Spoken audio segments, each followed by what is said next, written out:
The heavy steel door of the apartment groaned on its rusted hinges as Kang Mujin stumbled over the threshold, his breath coming in ragged, wet hitches. The Iron King, a man who had survived a dozen assassination attempts, was finally at his end. His vision blurred, turning the small room into a swirling haze of gray concrete and dim yellow light. He clutched his side, feeling the hot, rhythmic pulse of life escaping through his fingers, staining his once immaculate white shirt into a map of failure.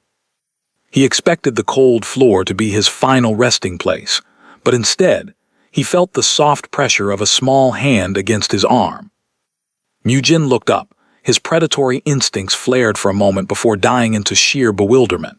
Beside him stood a child no older than 6, her long dark hair falling over a face that held a gravity no child should possess. She didn't look at his tattoos with the fear he was used to. She didn't look at the blood with the horror he expected. Instead, she looked at him with the quiet intensity of a guardian. Aura didn't hesitate. She placed her small shoulder under his heavy, suit-jacketed arm, her small frame straining under his dead weight. With a strength born of a life already hardened by the slums, she guided the falling giant toward a narrow bed tucked into the corner, covered in a faded quilt. As he collapsed onto the mattress, the room spun. Above him, the ceiling vibrated with the muffled, rhythmic thumping of the nightclub's bass, the heartbeat of the empire he had just lost. But down here, in the suffocating silence of the basement, the air was thick with the scent of old crayons and cheap laundry soap. Aura didn't speak. She moved with a haunting efficiency, grabbing a glass of water and a clean, albeit frayed, towel. She watched him with wide, intelligent eyes, her finger still occasionally moving to her lips as if to remind the very walls to keep their secret. Mujin tried to reach for the knife hidden in his waistband, a reflex of a man who trusted no one, but his hand was too weak. Aura gently pushed his hand away and replaced the weapon with a small, plastic toy stethoscope she had picked up from the floor. In that moment, the man the entire city feared realized he was no longer a king. He was a captive of the most improbable savior in Seoul, a little girl who saw a soul where everyone else saw a monster. As the sounds of heavy boots echoed in the distance, searching for his head, the Iron King closed his eyes, surrendering his life to the silence of the ghost in the blue dress. Please take a moment to like and subscribe to this growing channel, and the full story begins. The heavy steel door of the basement apartment creaked on its rusted hinges, a low, metallic groan that sounded like a death knell in the suffocating silence of the corridor. Kang Mujin stumbled over the threshold, his breath coming in ragged, wet hitches that tore at his lungs. The Iron King, a man who had survived a dozen assassination attempts and ruled Seoul's underworld with a heart of stone, was finally at his end. His vision blurred, turning the small room into a swirling haze of gray concrete and dim yellow light. He clutched his side, feeling the hot, rhythmic pulse of life escaping through his fingers, staining his once immaculate white shirt into a macabre map of betrayal. He expected to find a trap, a rival's blade, or the cold floor as his final resting place. Instead, as he steadied himself against the peeling wallpaper, he saw her. Standing by a small wooden bed was Aura. The contrast was a physical blow to his fatting senses. Mujin was a vision of violent chaos, his neck tattoos snaking upward like dark vines, his designer suit shredded and soaked in crimson. Aura, however, was a vision of absolute, heartbreaking peace. She stood small and upright in a short-sleeved blue dress that had seen too many washes, her fingers stained not with blood, but with the bright, waxy colors of her crayons. Mujin's hand went instinctively to the knife at his waistband, his predatory eyes searching for the threat that surely accompanied this child. But as he prepared to collapse or strike, Aura stepped forward. She didn't flinch. She didn't scream for her mother or recoil from the iron-scented stench of his wounds. With a gravity that defied her age, she moved into his space, her eyes reflecting a serious, almost commanding focus. Before he could utter a word, she raised a single small finger to her lips. It was a gesture of total authority. Her eyes flicked past him, scanning the darkened hallway for the shadows of the men who hunted him, before locking back onto his. In that moment, the power dynamic of the entire city flipped. The man who commanded armies was silent, and the girl the world had discarded was the one in control. She reached out, her tiny hand steadying his massive, trembling frame, and whispered into the heavy air, "I told you, be quiet." Guided by the ghost in the blue dress, the Iron King allowed himself to be led toward the bed, surrendering his life to the only person in Seoul who wasn't afraid of him. The rhythmic thumping of the bass from the gilded dragon above was a dull ache in Minhee's skull as she trudged down the final flight of concrete stairs. Her back felt as though it were made of glass, fragile and ready to shatter after 8 hours of carrying heavy trays and enduring the wandering hands of the city's elite. She was a woman who had mastered the art of being invisible, a survival skill learned in the harshest corners of Seoul. All she wanted was to press her forehead against the cool surface of her door and see Ara's sleeping face, the only light in her gray world. But the moment she pushed the door open, the air in the room felt different. It was heavy, charged with the metallic tang of blood and the scent of expensive, rain-soaked tobacco. Minhee's heart hammered against her ribs as her eyes swept the small space. There, lying atop Ara's small quilt, was a shadow that didn't belong. Her breath hitched. She recognized that face. It was the face that had stared back at her from every television screen in the break room. Kang Mu-jin, the Iron King, the man whose name made even the boldest men in the nightclub speak in whispers. He looked smaller than he did on the news, his face pale and etched with pain, his powerful frame broken and bleeding onto her daughter's bed. Panic, cold and sharp, seized her throat. Her first instinct was the one that had kept her alive for years, self-preservation. She knew what this man was. She knew that the men hunting him were likely at that very moment tearing the city apart. If she walked to the payphone at the end of the block and made a single call, she could have more money than she had earned in a decade. She could take Ara and leave this basement forever. But if the syndicate found him here first, they would burn the building down just to ensure he was dead. She turned toward the kitchen to grab her phone, but stopped. Ara was sitting on the edge of the bed. Her tiny hand was wrapped firmly around Mu-jin's tattooed fingers, her expression one of fierce, unwavering protection. For years, Ara had lived as a shadow, a child who hid behind her mother's skirts and avoided every gaze. But looking at her now, Minhee saw something new, a spark of agency, a sense of purpose. For the first time in her life, Ara didn't look like a victim, she looked like a hero. Mu-jin's eyes fluttered open, meeting Minhee's terrified gaze. There was no threat in them, only a desperate, silent plea for a mercy he had never shown others. Minhee looked at the man, then back at her daughter's determined face. The reward money felt like ash in her mind. She slowly set her bag down and closed the heavy steel door, sliding the bolt into place with a definitive click. The choice was made. They were no longer just a waitress and a child. They were the guardians of a king. The heavy, rhythmic thrumming of the bass from the gilded dragon above had shifted from a dull pulse to a frantic, jagged beat. Above their heads, the luxury of the nightclub had turned into a war zone.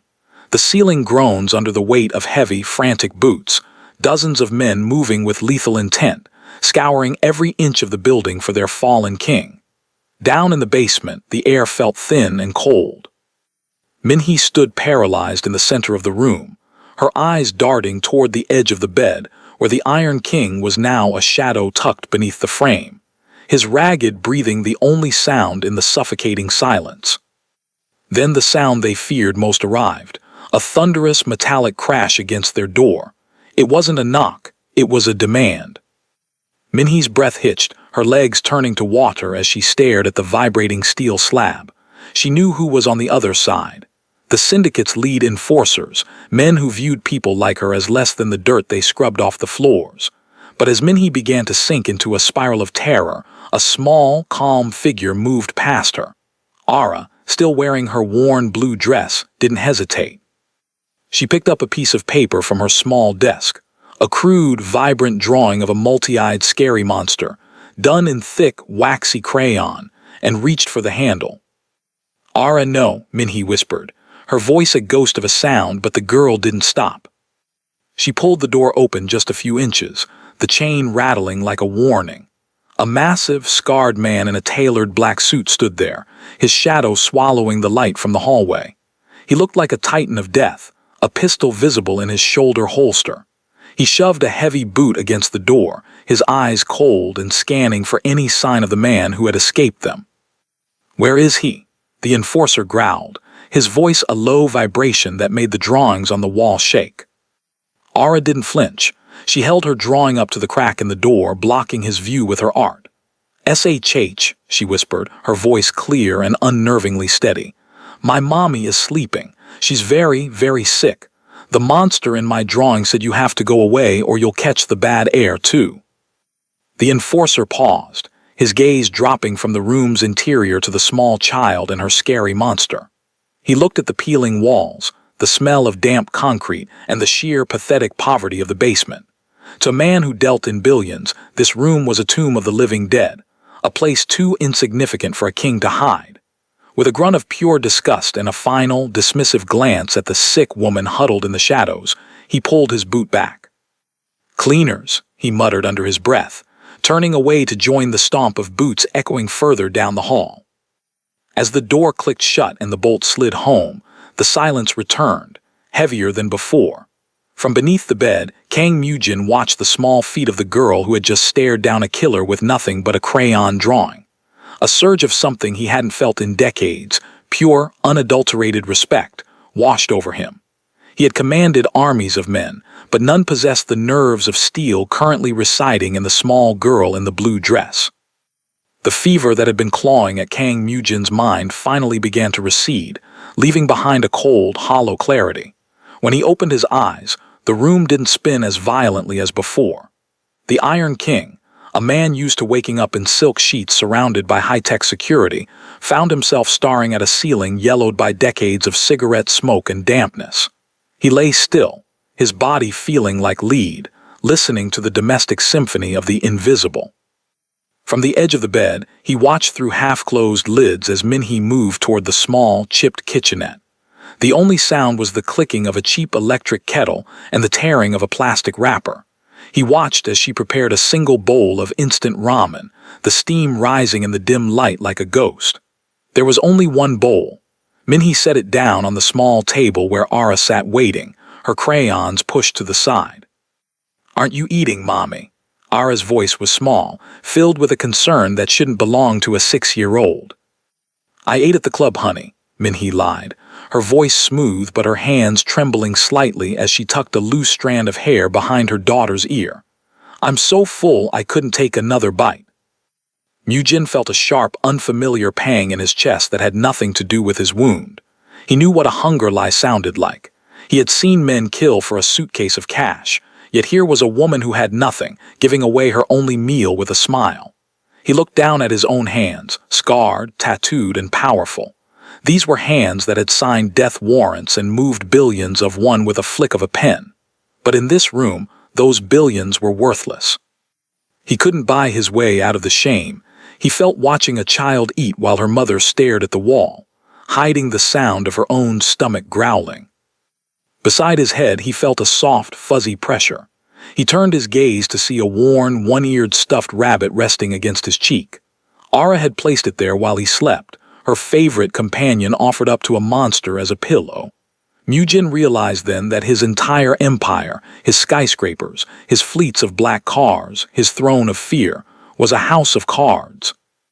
He had lived his life as a god of the underworld, but he was spiritually bankrupt, a beggar in the presence of a 6-year-old queen of humanity.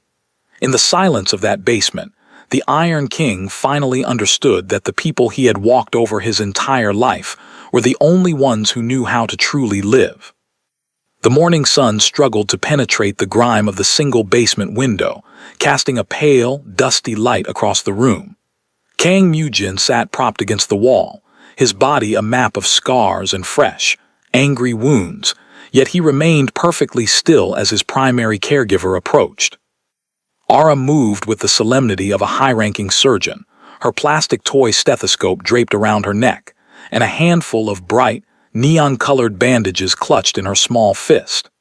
To any of his subordinates, the sight of the Iron King being treated with stickers of cartoon kittens and plastic toys would have been a hallucination, but to Mujin, it was the most vital medical care he had ever received. As Ara pressed the cold plastic of the toy to his chest, she listened with a focused, serious intensity. "Your heart is very loud," she whispered, her brow furrowed. "It sounds like it's running a race." Mujin looked down at her, his dark, dangerous eyes softening in a way that would have terrified his enemies. He felt a sharp sting as she applied a bright pink bandage to a deep laceration on his forearm, but he didn't flinch. He didn't want to break the spell of her bravery. To distract himself from the throbbing in his side, he began to speak, his voice a low, gravelly rumble that filled the small space.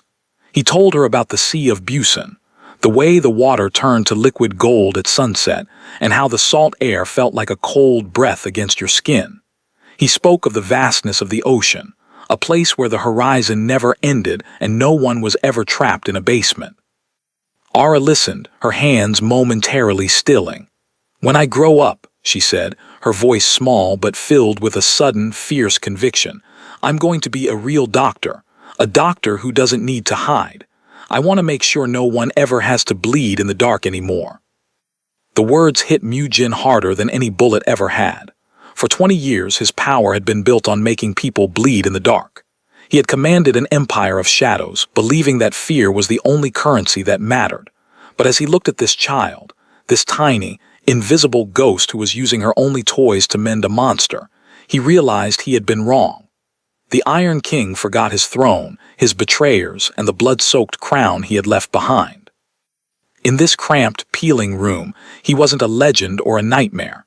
He was simply a man, humbled and tethered to the world of the living by the fragile, golden thread of a child's hope. The fragile piece of the basement was shattered not by a sound, but by a shift in the very atmosphere of the slums.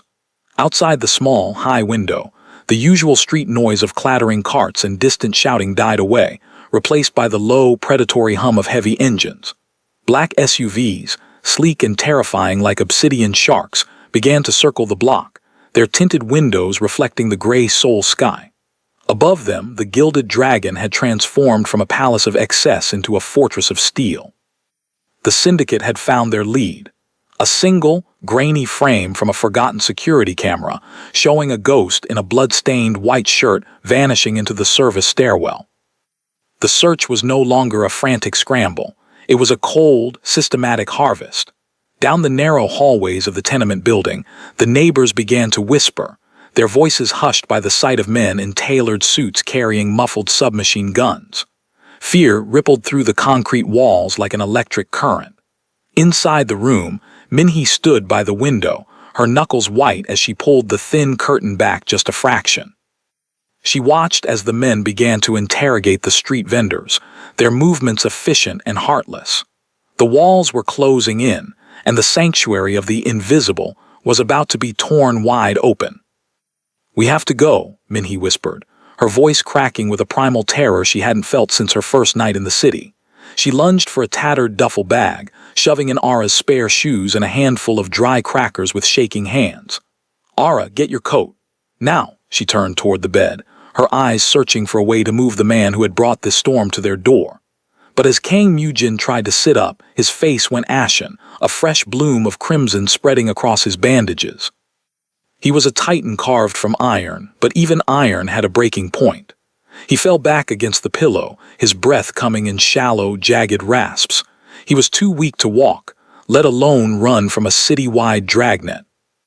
The tension in the room reached a sickening breaking point as the sound of heavy footsteps returned to the corridor, slow, deliberate, and final. This time they weren't passing by. A cold realization settled over Minhee as she heard the muffled bark of a radio from just outside their door. "The janitor's quarters. We missed the crawl space behind the service elevator." The Iron King looked at Ara, then at Minhee, a flicker of regret crossing his usually stoic features. He reached for the toy stethoscope Ara had left on the bed, his fingers trembling. He was a king without a crown, trapped in a tomb of his own making, while the girl who had promised to hide him stood her ground, listening to the wolves scratching at the steel. The air in the room grew heavy, saturated with the metallic scent of blood and the looming dread of the heavy footsteps echoing in the stairwell. Kang Mujin, the man who had built an empire on calculated coldness, felt a hollow ache in his chest that had nothing to do with his wound. He looked at the peeling walls, then at Minhee's trembling hands as she clutched their meager belongings, and finally at Ara. She stood by the bed, her eyes wide and trusting, still shielding him with a bravery he didn't deserve. He knew the odds. He knew that when the steel door finally gave way, the monsters outside would show no mercy to the invisible people who had dared to hide a king. With a grimace of pain, Mujin reached up and began to twist a heavy gold signet ring from his finger. It was a massive piece of jewelry, engraved with a dragon, the singular symbol of his authority. For a decade, that ring had been the difference between life and death for thousands.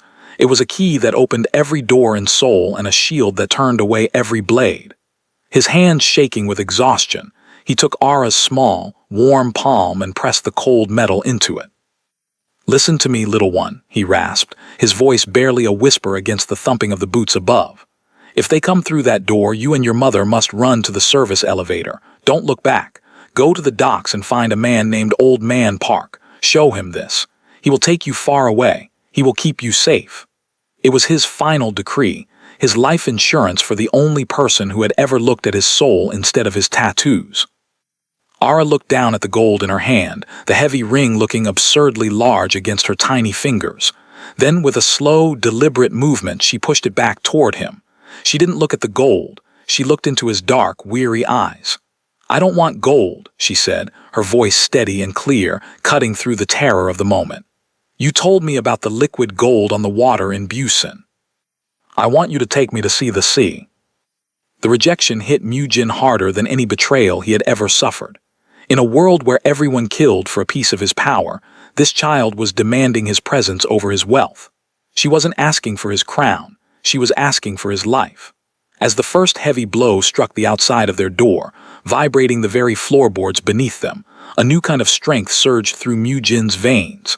It wasn't the desperate adrenaline of a hunted animal, but the cold, focused resolve of a father. He closed his fist over the ring and sat up, the fresh blood soaking into his bandages ignored. He made a silent, ironclad vow. He would not die in this basement, and he would not let the shadows take the girl who had taught him how to see the light. The steel door didn't just open. It disintegrated under the force of a tactical kick, the screech of tearing metal drowning out Minhee's stifled scream. In an instant, the sanctuary was violated. 3 men in black tactical gear surged into the cramped space, the red laser sights of their pistols cutting through the dim light like needles of fire, searching for the king's head. The air grew thick with the smell of ozone and wet pavement. But before the lead hitman could pull the trigger, Minhee moved with a desperate, practiced speed. She reached for the exposed junction box near the kitchenette, a faulty piece of wiring she had complained about for years, and ripped the main lead. The room plunged into a suffocating, absolute darkness. In the void, the professional killers faltered. They were trained for high-end villas and open streets, not the jagged, claustrophobic geometry of a basement slum. But for Kang Mujin, the darkness was an old friend. He rose from the bed, his movements no longer hindered by the pain of his wounds, but driven by a primal, protective fury. He didn't fight like a mob boss protecting an empire. He fought like a father protecting a home. The sound of the struggle was a terrifying symphony of muffled grunts, the shattering of the small wooden table, and the heavy thud of bodies hitting concrete. Mujin moved through the shadows with a predatory grace that defied his injuries. He used the very walls Ara had colored on to corner the invaders, his strikes silent and lethal. He wasn't fueled by the greed of the gilded dragon anymore. He was fueled by the memory of a one-eared stuffed rabbit and a child who wanted to see the sea. A stray gunshot shattered the single light bulb overhead, the brief flash of gunpowder illuminating Mujin's face, not the face of a monster, but of a guardian. When Minhee finally managed to spark a lighter, the silence that followed was heavier than the noise. The apartment was a wreck. Crayon drawings were torn, the single bowl of ramen lei shattered on the floor, and the 3 hitmen were motionless heaps in the corners of the room. In the center of the devastation stood Mujin. He was heaving, his shirt now entirely red, but his stance was unbreakable. He was hunched over, his massive frame forming a physical shield over Ara, who was tucked safely in the hollow of his chest. He had taken the brunt of the chaos, his body a fortress of flesh and bone. He looked down at the little girl in the blue dress, his eyes searching hers for fear, but he found only that same, quiet gaze. The Iron King had survived the siege, not by his power, but by the strength of the ghost who refused to let him go. The seasons in Seoul have a way of changing overnight, but for the Gilded Dragon nightclub, the shift was absolute. The neon sign that once flickered like a warning over the city's sins has been replaced, the ownership transferred in a silent, bloodless coup that left the underworld reeling. The corridors that once echoed with the frantic boots of hitmen are now quiet, and the invisible janitor and her daughter have vanished as if they were never more than ghosts in the machinery. To the world, they are gone. To Kang Mu-jin, they are the only reason the sun still rises. A month later, the freezing winds of the capital are a world away, replaced by the salt-heavy breeze of the Busan coast. Here, the sky doesn't feel like a ceiling. It is a vast, unending blue that mirrors the liquid gold of the morning tide. In a house perched high on the cliffs, the scent of damp concrete and cheap laundry soap has been replaced by the fragrance of wild jasmine and the clean, sharp tang of the sea. Down on the shore, the dream that saved a king has finally become a reality. Ara is running across the sand, her laughter catching in the wind like music. She is wearing a brand new blue dress, the fabric bright and untattered, fluttering as she chases the receding foam of the waves. She isn't looking over her shoulder anymore. She isn't hiding. Beside her, Minhee stands with her eyes closed, her face tilted toward the warmth of the sun. The lines of exhaustion that once carved deep shadows into her features have smoothed away, replaced by a serenity that only comes when the fear of tomorrow is finally dead. High above on the balcony, Kang Mu-jin stands watching them, his silhouette no longer radiating the cold menace of the Iron King, but the quiet strength of a man who has found his harbor. His scars still itch beneath his linen shirt, a reminder of the price paid for this peace, but the weight he carries is no longer the burden of a crown. He turns back toward his desk, where the most valuable piece of property he owns sits in a simple wooden frame. It isn't a deed to a skyscraper or a ledger of billions. It is a crude, vibrant drawing done in thick waxy crayon, a tall man with dark ink on his skin holding the hand of a small girl. He looks at the drawing and a rare, genuine smile touches his lips. The world had seen a monster, and the elite had seen a discarded child, but in the darkness of a basement room, they had seen each other. Ara hadn't just hidden him from his enemies. She had hidden him from his own darkness, proving that sometimes